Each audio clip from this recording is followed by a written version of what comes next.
There's a big Monday recap on tap here on Old Man Squad Fantasy Basketball. Welcome to the show, everyone. I'm Dan Besbris at Dan Besbris over on Twitter, DanBesbris. And I really don't want to waste much time. So we're getting straight into the advertisements. Then we're getting straight into the show. Bet Online continues to be the world's most trusted betting platform and your number one source for online betting. From the earliest odds to in-game live betting, Bet Online provides you with all the action and the ability to watch the games as they happen with the largest selection of odds on everything from football to the NBA and college basketball, hockey, and UFC. Head to Bet Online today and don't forget to use promo code BELIEVE, BLEAV, for your welcome bonus on your first deposit. Bet Online. The game starts here. Hit that like button, subscribe to the channel. Let's begin. It was a big Monday. 14 games. Only 2 teams did not play, the Pelicans and the Kings. We will survey everybody else. Boston, and we're going to go fast. I'm going to try to do this show in 25 minutes or less because it's Christmas Eve. I don't think that many of you guys are paying attention to basketball right now anyway, but we got to make sure we get the show out. So, ahem. Clears throat. Let's do this thing. Boston was without Jason Tatum. He was a late scratch with an illness. I don't expect this to be a long-term thing. Al Horford got the start, played 35 minutes, and was fine. Typically, if one of the starters is out, you can try an Al Horford stream. It usually goes a little bit better than this one. Good to see Drew Holiday actually get a few defensive stats. That was the thing. I don't care about the other stuff. Defensive stats. Defensive stats. Expect his field goal percent to continue to tick up. He's number 122 in 9 count right now and remains a pretty firm hold. We're also seeing a slight slowdown here from Peyton Pritchard, is down to number 60. I think we'll probably see him slide a little bit more over the course of the season, more like a 75 to 85 range guy, which is still a really nice win when you think about, pickups from the first week of the season, but probably not a 45 range guy like he was. For the Magic, Trevelyan Queen got the start and put up 17 points with 3 steals and a block. He was very, very good, but I'm also not picking him up. Goga Bitadze got ejected. They had to go to sort of different lineups. Wendell Carter Jr. played extra at center. Tristan Da Silva had 18 points. Look, here's the thing. First of all, Paolo Banchero is expected back pretty soon. They did have Jalen Suggs back for this game, and not surprisingly, Cole Anthony kind of went back into his shell. Sometimes there are teams where there's so many things in flux that from an ROI standpoint, a work reward standpoint, it's better to just say, I don't want to deal with this nonsense. And that's where we're at with the Magic. Jalen Suggs is an obvious start. Goga Bitadze is an obvious start. The rest of these guys might be okay on any given night. There's like a 30% chance that any of them will be okay. And then maybe with KCP, it's like a coin flip, 50-50 shot that he's okay. You can do with those numbers as you so choose. For me, I'm pretty much just leaving all of it alone. I guess, if you really needed a couple of threes and a reliable source of steals, you could go KCP, but I still think the easier path is just to dodge. Utah was without Keontae George for a second straight game, which meant Jordan Clarkson got a whole lot of extra stuff to do. Colin Sexton got some extra stuff to do. Lauri Markkanen actually got some extra stuff to do as well. The guy that moves over the cut line, or really it's 2 of them, Sexton and Clarkson. Sexton's been better lately. Some of that is because, again, of Keontae George being out. But he's a guy that you're holding anyway. Jordan Clarkson is not a guy you're holding when he doesn't have this kind of prominent role in what the team is doing. So when Keontae comes back, Clarkson should probably hit the wire. Micah Potter was fine. I'm not doing anything with that. Svi Mikhailiuk played 25 minutes. I'm not doing anything with that either. Walker Kessler had the, oh no, he forgot how to shoot free throws game that we were all kind of waiting to hit. It dropped his season percentage by 4 or 5 clicks. But he's still a late 3rd, early 4th rounder on those big rebounds and blocks. So no fears there. Sam Merrill gets hot every once in a while. That's the story in this one. He had 20 points with 6 3-pointers. I don't care. Max Strus is back and eventually likely to take that starting spot. He's a 14-teamer and larger kind of guy. Generally, there isn't much going on with the Cavaliers, and so we can keep on trucking. This was the Victor Wembanyama show once again with 8 blocks in a loss on the road at Philly. Jeremy Sohan was pretty good. 15, 8, and 3. Percentages were solid. That was the important thing there. Julian Champagny managed to make a little bit of noise off the bench with 5 3-pointers. You can't count on that on a night-to-night basis. Chris Paul, Devin Vassell, those are the guys that you want to have in your lineup, with Vassell now playing 30-plus minutes a game. He is ready to rumble. You have a very narrow window if you still wanted to try to buy on Vassell, which you should. For Philly, Joel Embiid got ejected earlier in this game. There's kind of a funny video circulating on the internet with a lip reading of the official that kicked him out of the ball game, basically admitting that she screwed up. I don't think she realized that she was kicking him out, or maybe she misheard him or something. There wasn't more context after that, at least that you could see from lip reading, because Joel Embiid, he was called for a charge, which, by the way, was a truly terrible call. I know that everybody hates how Embiid plays basketball, but Wemby tried to take a charge and basically like fell sideways and tripped him and somehow got the call anyway. And it felt like an official wanted to make a point. But forget all that. Forget the bad call. Embiid getting tossed was a huge downer because he actually was kind of off and running in this game a little bit. Missed a couple shots in that second quarter. But, I had 9 and 2 and a couple of steals in the first quarter. That was a solid start. The silver lining, once again, in this sort of cursed season for Joel Embiid is that it wasn't his knee. He just got tossed. And I'm still on this very risky side of thinking you could probably buy low. I feel like people have truly forgotten the numbers that Embiid put up last year when he was healthy. 35, 11, and 6 with 3 defensive stats on 53-88 splits. It was one of the best fantasy seasons we've seen in a very long time, in an era where everybody's putting up gigantic numbers. And a guy that, and I don't know what it would take to get him now, because now people can see that he's playing and his knee isn't the problem. So it's going to cost you more. But, 2 weeks ago, you were seeing him go for 60 range guys. Mind-boggling stuff. At this point, Maxi's a go. Gershon Yabusele had a nice ball game because Andre Drummond also left. That was with injury, however. You can see on your screen, toe contusion. KJ Martin also left this game with some foot soreness, which allowed a little bit of extra for Caleb Martin, no relation. And then the question mark, I think, with Philly, while we sort of stop and loiter on this team, is what's up with Kelly Oubre.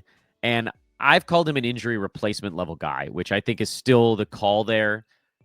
And then a couple of people were like, why are you being such a jerk to Kelly Oubre? I'm like, it's not a jerk thing to call him an injury replacement. We're not denigrating him as a human being. It's just that he needs a key player to be out to get enough usage to be fantasy relevant, because he's not gonna grab 10 rebounds a game like he was for those 2 or 3 days. So Oubre to me is not a guy that you need to roster in or start in Roto. Head to head, you could, because there's going to be enough games where Paul George sits or Embiid sits or whatever. But I think in general, he's going to fall outside the top 100 if that's kind of your cutoff for a particular guy. And then, no, you're not picking up Yabusele because Embiid's going to be back for the next one.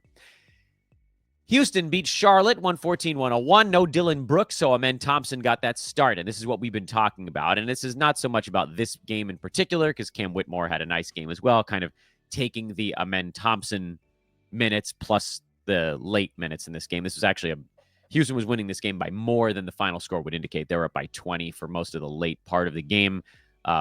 So that's why the starters' minutes were, for the most part, in the mid to high 20s.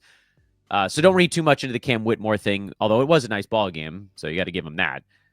Read more into the fact that this is why you hold Amen Thompson, because all it takes is any starter being out, and he blows through the roof. He's a bona fide monster when someone's out. He's number 123, and he's had 2 games where he's actually been able to start to get that extra usage that we need when he's in the starting lineup, as opposed to sneaking in for 20-some-odd bench minutes. He played 38 minutes in this game. I have no other thoughts with Houston. Charlotte side, LaMelo was back after a rest day. Mark Williams was back after a rest day, but he's still freaking stuck on 19 minutes. Come on, let's get him into the 20s. I'm basically of the mindset at this point where Mark Williams gets into the 20s, 20, 21, 22, whatever it is, That's startable. He's right on the cusp of startable right now in 19 minutes. We're so close. LaMelo, Miles Bridges, and almost Mark Williams are the guys you can start for Charlotte at the moment. And then when Brandon Williams, who the hell is Brandon Williams? Why did I say that? When Brandon Miller comes back, then you obviously play him as well. There is no Brandon Williams. There's a soccer player named Brandon Williams, but I can promise you that's not who I was thinking of because I don't watch soccer. Knicks beat up on Toronto. This game, it's listed as a blowout here on Basketball Monster. It was only like a semi-blowout. Scotty Barnes still played 36 minutes. Barrett played 33. Grady Dick played 30. I'm not super in on Grady Dick now that RJ Barrett is back. I know he had a decent ball game here. I just think he probably trends down. If you wanted to hang on a little bit longer just to see what the next game or two look like, that's okay. Just know that we've seen this collection of Raptors players before, and the last time that this group of guys was in for Toronto, Grady Dick did not get enough non-shooting stats to make his fantasy game worthwhile. The steals weren't there, the rebounds, the assists weren't there. They were a little bit there in this ball game. Don't get me wrong, this one was a better one. But typically those other ones, it was like, oh, he scored 15 points with a couple of threes, but he didn't do anything else. So expect things to trend down, and feel free to hang on a little bit longer if you so choose. I just don't think that it's going to last. No other thoughts on Toronto? None. Oh, Kelly Olynyk, 18 minutes, so he's not there yet either. I got nothing for you on the Knicks. They just keep rumbling along. Their starters are doing some serious damage. The Knicks look fun, man. I know that there's not much to go on here fantasy-wise, but they're clubbing teams. Just spanking people. Josh Hart starting to slow down a little bit. He's still shooting 58.5% on the year. We would expect that number to continue to trend down slowly. So see if you can get some good stuff for him. If you can't, then you just ride it out. Minnesota lost at Atlanta. The hapless Timberwolves these days, they're a mess, man. They're break-even team now, 14-14. They've lost 3 games in a row. They are a team searching for identity. At least Mike Conley had a better ball game, although can't take any credit because I said drop him last week. Finally, we held on for so long, and now finally he has a game where he shoots over 50%. It's going to take a lot more than that to get him back where we need him to be. But just keep in mind, I'm not totally... I'm not completely out on Conley. I do think he was a drop because his minutes just weren't secure enough, and he's shooting 34.8% from the field, which is way low. But this is the type of stuff. Like, there's just going to be a handful of games where he shoots 4 for 6, 4 for 7, 4 for 8, 5 for 10. He might have a game where he takes a few extra shots. It's not going to be blow the roof off. He's not going to go 14 for 16, and all of a sudden his field goal percentage is just fixed. It's going to be these little baby steps for him, which, I mean, if you can catch him when he goes on that baby step run, he'll be inside the top 100. I just, the upside isn't all that great. So I think we can probably still remain kind of on the outside of the department store window looking in. Why department store? Why not candy? Let's make it candy. So yeah, nothing there yet. Naz Reid played 29 minutes. This is what we need out of him. We need a game where Minnesota's like, all right, bench, go do something. Because Rudy Gobert's minutes got shaved in this one because he sucked. Jaden McDaniels' minutes got shaved because that unit was sucking. Nickeil Alexander-Walker took those. And, I mean, this team is just, they got a lot to sort out. Anthony Edwards has cooled off from three-point land, which is like the least surprising thing on earth. He's still making over 4 a game, but he's down to number 31 now in 9-cat. And all of the preseason stuff that we talked about on this show, which is he was going way, way, way too early, is looking like that's probably the case. Although... the James Harden low field goal percent and high turnover, you could make the argument that he was also going way too early. I'm hoping that Kawhi fixes that. Dyson Daniels, 8 steals in this game. It's absolutely insane. He's up to 3.2 per game. This is one of the craziest any single category runs that I can remember in my lifetime. And that's not me being hyperbolic. It's really me thinking through, like, what have I seen in fantasy sports in my lifetime where I was like, that's insane. This is insane.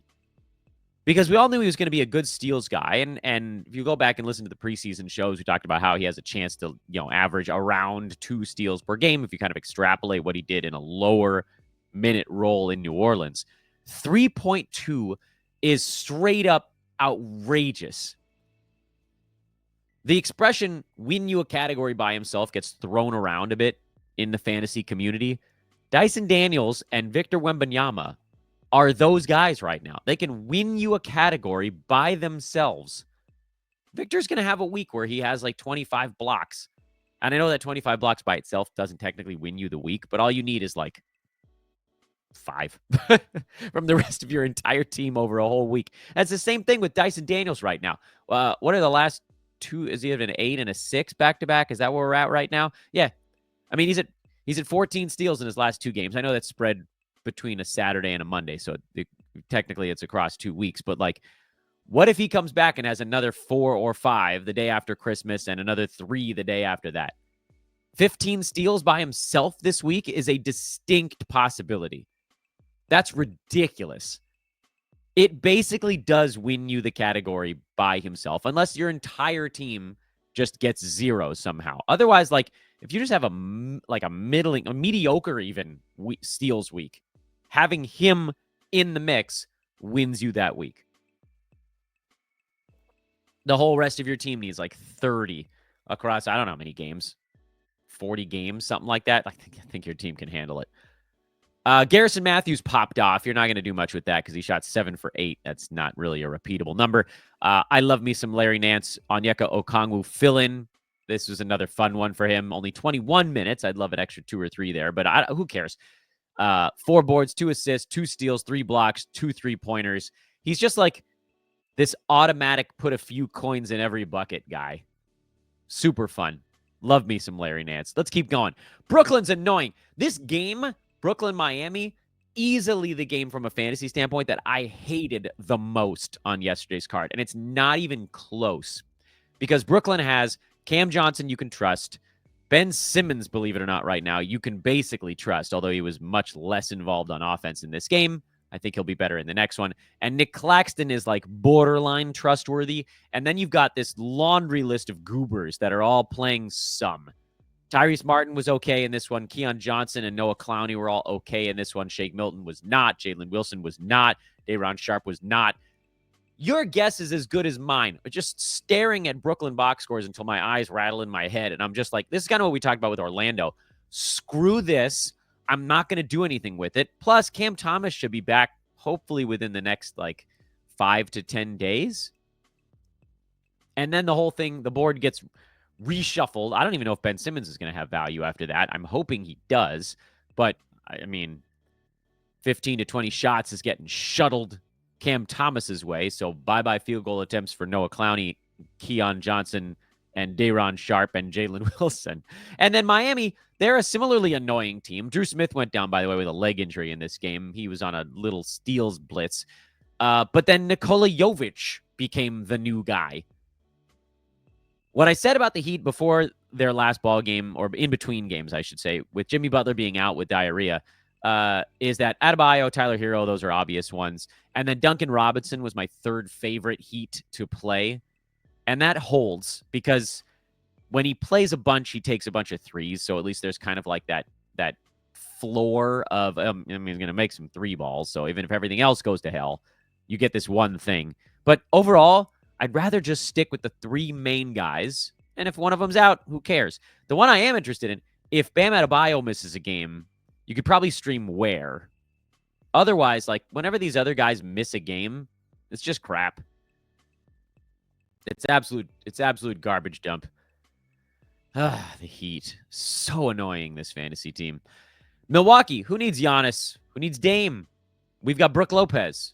Brook scored 21. Chris Middleton also scored 21 in 23 minutes. So he's still right up against that 24-minute threshold. This is also a blowout, so it's possible if this game was more competitive, he might have played 1 or 2 extra minutes. I think we can go ahead and start Chris Middleton now. We're at that marker. It looked like it from the last ball game, and obviously the usage was high because no Dame and no Giannis. So peeled down the per minute production, but the minutes are still clicking up, one every game or so. So I think we're basically there. I think you can start Middleton against your games cap, and it'll probably be okay. And then if Dame and Giannis miss any more time, you can keep going with Bobby Portis. This wasn't a particularly efficient game for Robert, but the counting stats were good enough. On the Chicago side, they just got blitzed, so I wouldn't read too much into it. I would continue to play Io DeSunmu as long as Josh Giddey is out. When Giddey comes back, I would rethink DeSunmu a little bit. He'll still play 30 minutes-ish, but he doesn't really get that much to do. Like, the 11 assists are not going to happen when Giddey's in there. If he shoots 2 for 9 in a game when Josh Giddey's playing, then you're going to have 5 points, 4 boards, and 4 assists instead of 11. Maybe somebody gets traded. Let's do something, Chicago. Give up, please, Lord. I know you're the 9 seed, but you're 4 games under 500 in a bad Eastern Conference. Bad's not fair, just not that deep. Eastern Conference has 5 good teams and a lot of not very good teams. Western Conference has about a dozen good teams. What a gauntlet out west. You just can't afford to make mistakes, which then happens to everybody. Wizards, this was an easy one for the Thunder, to nobody's surprise. Wizards were down Bilal Coulibaly and Alex Sarr. Lost Marvin Bagley mid-ball game to a knee injury. Lost Bub Carrington mid-game to a unspecified injury at the moment. He might be back for the next one. Bagley likely will not. As far as the Wizards go, you've got too many wings now. Big wings, medium wings, whatever you want to talk about. It's like a trip to the pub. Keyshawn George is playing okay. Corey Kispert is playing okay. Justin Champagnie is playing okay. I liked that Champagnie played 29 minutes. That was interesting, but I think a lot of that had to do with no Bilal. All of those guys that I just read off, and you can throw Carrington into the mix as well, have rendered each other fantasy worthless. Jonas Valanciunas played big minutes because of no Alex Sarr. There wasn't an obvious winner with Bilal out. I would say hang on to Malcolm Brogdon, 26, 27, 28 minutes. That's enough for him in a high usage role on a bad team until he gets hurt. Obviously, you're playing Poole. Jonas Valanciunas is kind of your low upside guy. This is the upside for him, but the center needs to be gone. So he's more of an injury replacement level guy right now. Bilal, when he comes back, I don't remember if I just said that. I might have just said that. And that's kind of where you're at with the Wizards. And I don't know if we see Kyle Kuzma suit up again for Washington. We shall see. Shea was big. Hartenstein was big. Jalen Williams has really cooled off after his crazy hot start to the year. He's now fallen to number 12, which is not bad, but it's pretty far from number 6 where he was. I don't know if that creates a tiny buy low. It's been suggested that it might. I don't know. Alex Russo, only 15 minutes. He's listed as questionable for the next game, but he only played 8.5 minutes in the first half. So whether there's a nagging thing going on or not, it wasn't like his minutes got dinged because of injury. He just was on pace to play like 16 or 17, and he played 15 instead. So we don't have that 24, 25-minute threshold we've been talking about. You got a Cason Wallace bump up in this game, but I'm not going to do that. And then Lou Dort had the game we were all worried about. Somehow he's still hanging on to top 90 range value. I don't. I know that I'm a fan of boring fantasy players. Lou Dort might be too boring even for me. Clippers got a nice road win in Memphis. This is a good win, and it was the Ivica Zubac show. He went 20-20. Nice game, Zubac. That's good. Memphis got another good one out of Santi Aldama. 2 steals, 2 blocks. He's always been good at racking up the boards, assists, steals, and blocks. That's never been the problem for him. The problem for Aldama was efficiency, and that's been good this year. 51% from the field, 77% at the free throw line. With, yes, admittedly a bit of an outsized role because Jaws missed a bunch of time and Bane missed a few games and blah, blah, blah. I do still think that we're going to see an Aldama downward trajectory here. The 51% shooting feels pretty unsustainable. His effective field goal percent is about 4 clicks higher than at any point in his career. So if or when that comes down, you'll probably see him slide more towards that 90 range, meaning if you can sell, you should. I just don't know that anybody trusts Aldama, so probably the better course is just to ride it out, see what happens. No other real notes here. Zach Edey belongs on rosters, but you guys already knew that. Portland got blown out by Dallas. Not much to talk about on the Portland side. No Robert Williams for this one, so Donovan Clingan got all 15 backup minutes.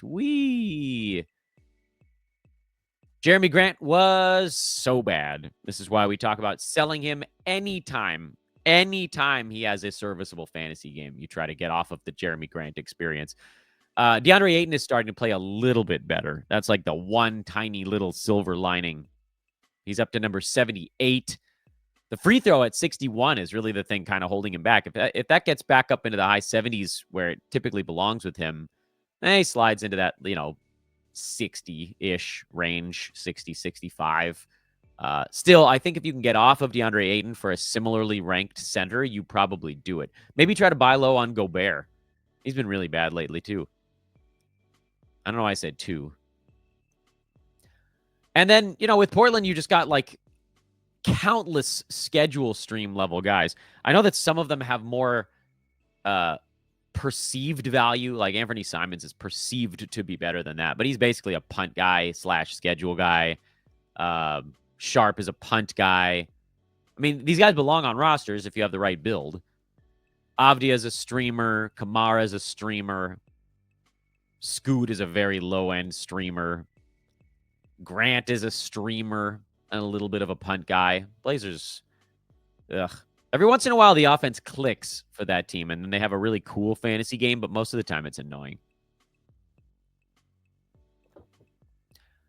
Mavs had no issue dispatching of the Blazers, and they were healthy for this game, so you got that.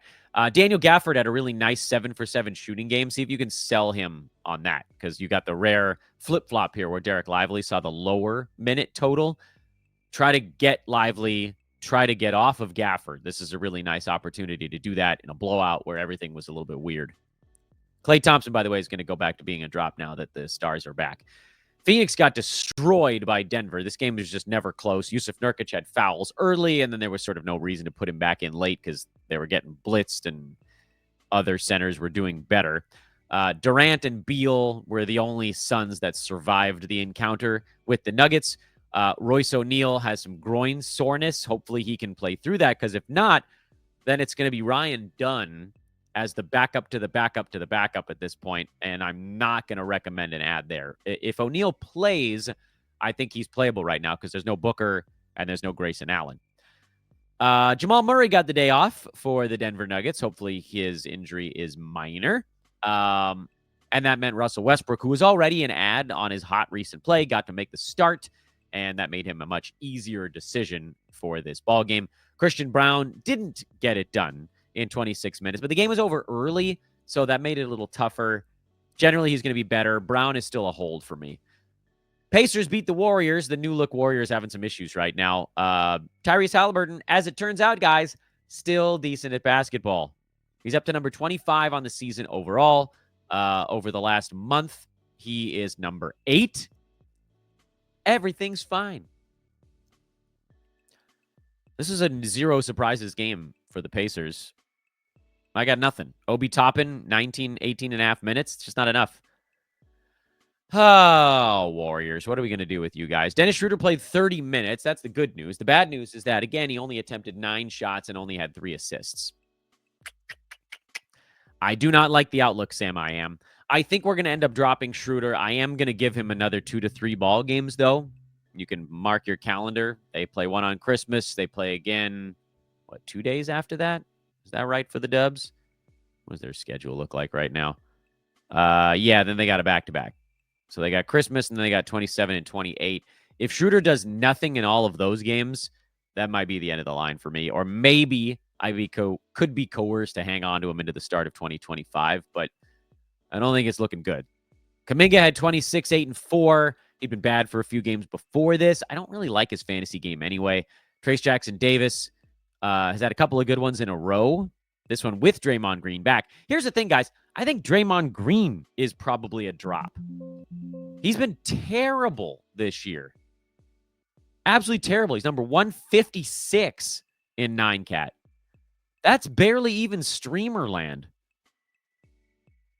His percentages are bad.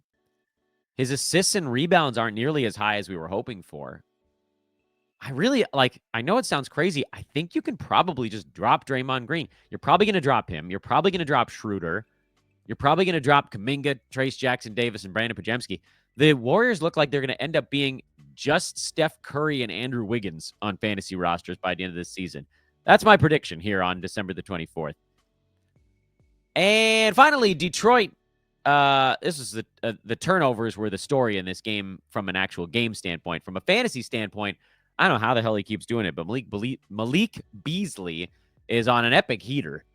He started the year so very, very cold, and he has rebounded with authority, averaging over 4 3-pointers a game for a month now, which has got him in that 80 range. And I know it feels like it should be higher, but he doesn't do almost anything else. Free throws are not good. Field goal percent is decent when you're taking that many 3-pointers. Doesn't rebound, doesn't pass. He's averaging about 1 steal over that stretch. So I don't want to take too much away from him. It's definitely been playable. He's a start right now. And he's averaging 4.5 threes over his last 8 ball games. But also understand that this might not stick. That's a lot of Beasley shots. That's a ton. Maybe it does. 15 shots a game, though. That's big, big number. But again, the Pistons don't have that many offensive options, so maybe we've just seen this sort of pivot away from Tim Hardaway Jr. Maybe that's going on here. So hang on. It looked for a while like he was just going to be an injury replacement level guy, and he may have elevated himself a little bit above that. I do think it's a bit of a sell high moment. Same story for Jalen Duren, although for different reasons. Beasley, just because he's on a usage tear. Duren, because Isaiah Stewart is out. So his minutes are up a few minutes a game. Paul Reed actually played his butt off in this one without scoring a single point. But that's why Duren is getting more action right now.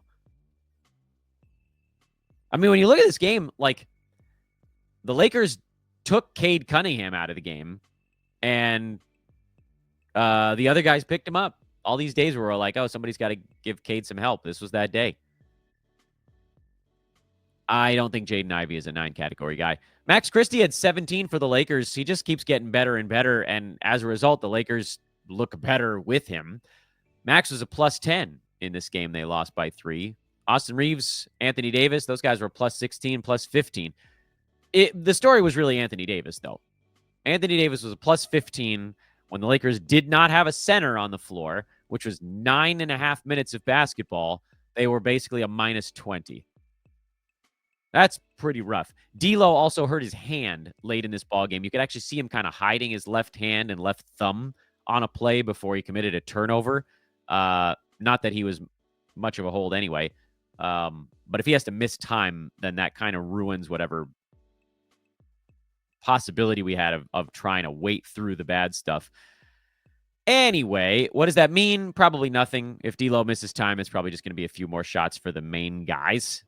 And from a fantasy standpoint, really no changes. Rui Hachimura, I told you on the last show, not going to be a playable guy when LeBron is in. Did I do it? I didn't do it. I wanted 25 minutes. It took me 34. Let's wrap this sucker up fast. We're going to do a Christmas preview show. That's coming up in the next couple of hours. And then no show on Christmas Day. I'm going to be out of town for one day. And then we'll be back first thing in the morning on the 26th. Most likely that would just be a Christmas recap show, and then we'll start to kind of dive back into the normal routine. And the good news is normal routine is going to be the name of the game. After Christmas, there's basically between 5 and like 11 ball games for a month straight. It's great. It's like 4 straight weeks where every day has some reasonable size NBA card. January 24, 25, 26. That's the next time things get a little bit goofball. I think is that MLK weekend? Am I getting that right? Is the 27th? I don't know. And then after that, you start to get into the weird stuff leading up to the All-Star break. But we basically have a month after Christmas Day, starting on Christmas Day, between 5 and 11 ball games every single day. Ah, beautiful. No overload days, no nobody plays days. Sweet, sweet routine. But anyway, I don't want to get too far ahead of myself. Thank you for watching, everybody. Like, rate, and subscribe. Follow on Twitter at Dan Besbris. Christmas preview show coming up in just the next little bit. This is Old Man Squad Fantasy Basketball. I will see you all shortly.